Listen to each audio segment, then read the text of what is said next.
Everyone this is me Saikia है और मैं आपके लिए लेके आई हूँ एक और रीडिंग जो कि होगी उन लोगों के लिए जो जानना चाहते हैं कि आपके स्पेसिफिक समवन के मन में आपको लेकर क्या चल रहा है राइट नाउ, क्या है उसके दिल में, क्या है उसके दिमाग में जो आपसे कहना चाहते हैं बट कह नहीं पा रहे हैं।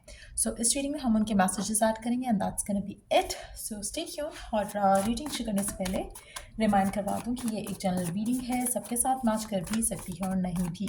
सो जो बातें, जो मैसेजेस मैच करते हैं उन मैसेजेस को पिक करो और बाकी सबको छोड़ दो। अगर आप पर्सनल रीडिंग्स चाहते हो पेपाल से या इजी पैसे से पेमेंट कर सकते हो, सिर्फ तभी रीच आउट करो ताकि आपका भी टाइम वेस्ट नहीं हो और मेरा भी। सो लेट्स सी क्या है पर्सन के दिल में जो आपसे कहना चाहते हैं बट कह नहीं पा रहे हैं। लेट्स फाइंड आउट क्या है उनके दिल में जो कहना चाहते हैं बट कह नहीं पा रहे हैं। Let's see. I know it's time to make a decision now. वो जानते हैं कि उनको बहुत बड़ा डिसीजन बनाने की ज़रूरत है राइट नाउ, जो कि शायद वो इग्नोर कर रहे हैं काफ़ी टाइम से, लेकिन उनको पता है कि अब शायद वो और डिले नहीं कर पाएंगे, उनको वो डिसीजन बनाना पड़ेगा। Let's see. I can't stop thinking about you. आपका पर्सन कहना चाहता है कि वो आपके आपके बारे में बहुत ज़्यादा सोच रहे हैं, उनको उनको समझ नहीं आता बट इट सीम्स लाइक कि वो ना चाह के भी बहुत ज़्यादा सोच रहे हैं आपको, आपके बारे में, इस रिलेशनशिप के बारे में, इस कनेक्शन के बारे में, हो सकता है फ्यूचर के बारे में भी। Let's see more messages. I think we both love each other. आपके पर्सन को लगता है कि आप दोनों एक दूसरे को प्यार करते हो। मुझे, लेकिन टू बी ऑनेस्ट मुझे लगता है कि पर्सन आपके बारे में सोचता बहुत ज़्यादा है, वो जानता है कि प्यार है दोनों की तरफ से, लेकिन इट्स नॉट लाइक एक एक होता है ना कि आपको उस चीज़ को लेकर एक वैल्यू या वर्थ का अंदाज़ा हो कि कनेक्शन कैसा है। वो मुझे यहाँ पे मिसिंग लग रही है आपके पर्सन के एंड से, क्योंकि तभी seems like the way this message comes across, it seems like कि जैसे ठीक है हम दोनों एक दूसरे को प्यार करते हैं, वो वाली एनर्जी। इट्स नॉट लाइक जैसे आप उस चीज़ को वैल्यू करो और उस रिलेशनशिप को लेकर आप स्टेप्स लो, वो यहाँ पे मिसिंग लग रहा है। मुझे लगता है कि आपके पर्सन काफ़ी हद तक चीज़ों को लाइटली लेते आए हैं। अब शायद उनके ऊपर थोड़ा प्रेशर बिल्डअप हो रहा है, इस मैसेज के साथ हम देख सकते हैं कि उनको लग रहा है कि हाँ कोई डिसीजन लेना पड़ेगा। बट एक एक जैसे ओन करना फीलिंग्स को, ओन करना रिलेशनशिप को, वो एनर्जी मिसिंग है यहाँ पर। Quick reply is not my thing but I like getting quick दो। आप में से मेजॉरिटी लोगों के लिए आपके पर्सन और आपके दरमियान हमेशा कम्युनिकेशन को लेकर फाइट्स या आर्ग्यूमेंट्स होती होंगी, क्योंकि पर्सन जो है खुद वो जितना मर्जी टाइम ले to reply you back, to communicate, लेकिन उसको जब वो खुद अपनी अपनी नीड्स को लेके बहुत पर्टिकुलर है। उसको उसको नहीं पसंद है कि वो वेट करे आपके रिप्लाई का, लेकिन आपको वेट कराना is okay for them. So I want marriage. आपका पर्सन कहना चाहता है कि वो शादी करना चाहता है। Let's see. I am not available. अब कुछ लोगों के लिए हो सकता है कि पर्सन आपसे कहना चाह रहा है कि वो शादी करना चाहता है, लेकिन फिलहाल वो अवेलेबल नहीं है इस सब के लिए। बट अगेन हो सकता है कि इसी वजह से वो डिसीजन बनाना चाह रहा है, वो उसके ऊपर प्रेशर आ रहा होगा, या तो फैमिली का या सिबलिंग्स का या फिर फ्रेंड्स का, कि हर कोई शादी कर रहा है, हर कोई अपने रिलेशनशिप में आगे बढ़ रहा है, अपनी लव लाइफ में आगे बढ़ रहा है, and this is the one person जिसने कभी कोई डिसीजन नहीं बनाया अभी तक। तो कहीं ना कहीं इनडिसाइसिवनेस है, एक प्रेशर का एलिमेंट काफ़ी स्ट्रांग लग रहा है यहाँ पर। इवन दो कि वो शादी करना चाहता है आपसे, लेकिन वो खुद इस चीज़ के लिए फ़िलहाल रेडी नहीं है। अगर लोग उसको प्रेशराइज करेंगे तो probably they are gonna go for शादी, लेकिन वो अपने लिए स्टैंड ले पाते हैं, अपनी चॉइस के लिए स्टैंड ले पाते हैं या नहीं, that's another thing. I stock you. आपका पर्सन आपसे कहना चाहता है कि वो आपको स्टॉक करता है, पॉजिटिव लग रहा है आपका पर्सन यहाँ पर। I love day dreaming about you. आपके बारे में, आपको लेकर डे ड्रीम करना इनको पसंद है, आपके बारे में सोचना, गुड मोमेंट्स को और फर्दर न्यू मेमोरीज बनाने के लिए विजुअलाइज करना या डे ड्रीम करना इनको पसंद है आपको लेकर। I don't go to parties. आपका पर्सन आपको कंफर्म कर रहा है यहाँ पर कि वो पार्टीज़ में नहीं जाते हैं, उनके पास इन चीज़ों के लिए शायद टाइम नहीं है। तो वो definitely they are not like somebody जो कि आपको इग्नोर करके किसी और को टाइम दे रहे हैं और समथिंग लाइक दैट।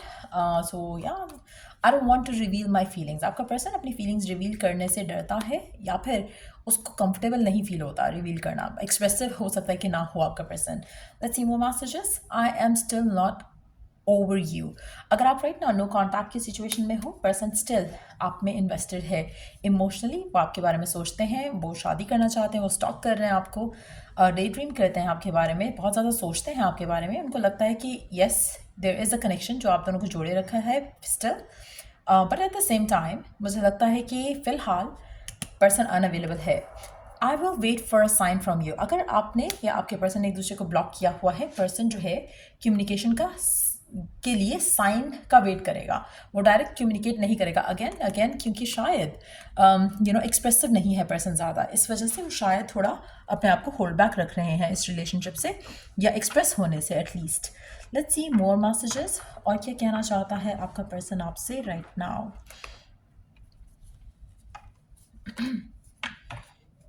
और क्या है उनके मन में जो आपसे कहना चाहते हैं बट कह नहीं पाते। I choose to walk away और stay silent but I am badly affected. आपका पर्सन कहना चाहता है कि वो चाहे आपके पास रहें, आपसे दूर जाएं, हमेशा इन्फ्लुएंस होता है, उनकी लाइफ इन्फ्लुएंस होती है इस डिसीजन से। I love the way you love me, it feels so right. आपके पर्सन को पसंद है आपका उनको चाहना, उनको प्यार करना। उनको लगता है कि सब कुछ परफेक्ट है जब आप उनके साथ होते हो, जब आप उनको प्यार करते हो। So this feeling is something जो वो बहुत ज़्यादा फुलफिल्ड फील करते हैं। The grass was not greener on the other side. मुझे लगता है कि आप में से कुछ लोग जो राइट नाउ नो कॉन्टैक्ट की सिचुएशन में हैं, फॉर वट एवर रीज़न आपका पर्सन उस डिसीजन से हैप्पी नहीं है। I have to pull away for now. आपका पर्सन कहना चाहता है कि वो उसको आपसे अभी दूर रहना पड़ेगा या होना पड़ेगा।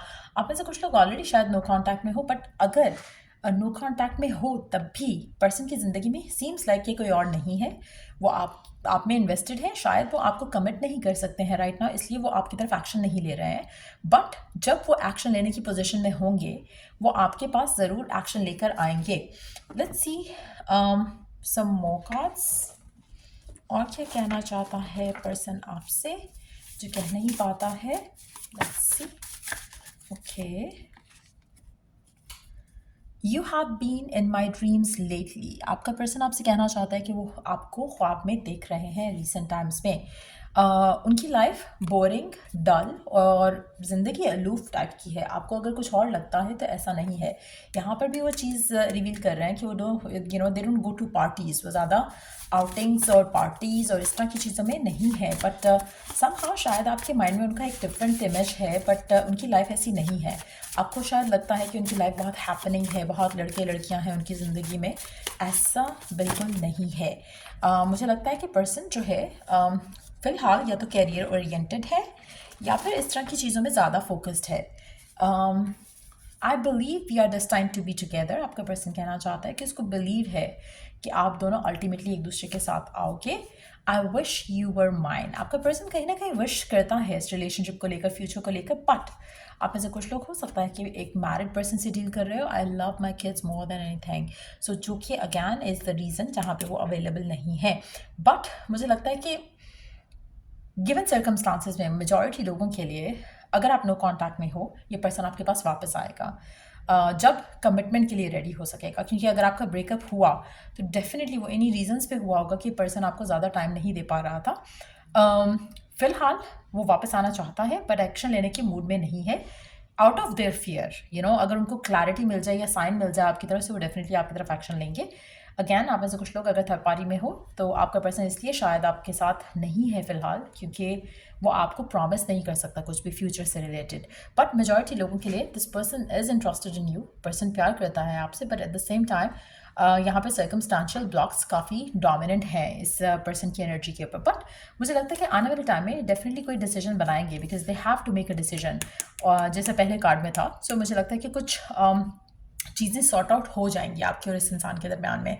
सो यार ये थे मैसेजेस उनके आपके लिए। अगर आपको हेल्प किया हो, गाइड किया हो तो लाइक शेयर सब्सक्राइब ज़रूर करो। और till I do the next reading आप लोगों के लिए टेक केयर। और अगर कोई सजेशन हो नेक्स्ट रीडिंग के लिए तो डिस्क्रिप्शन बॉक्स कमेंट सेक्शन में दे सकते हो।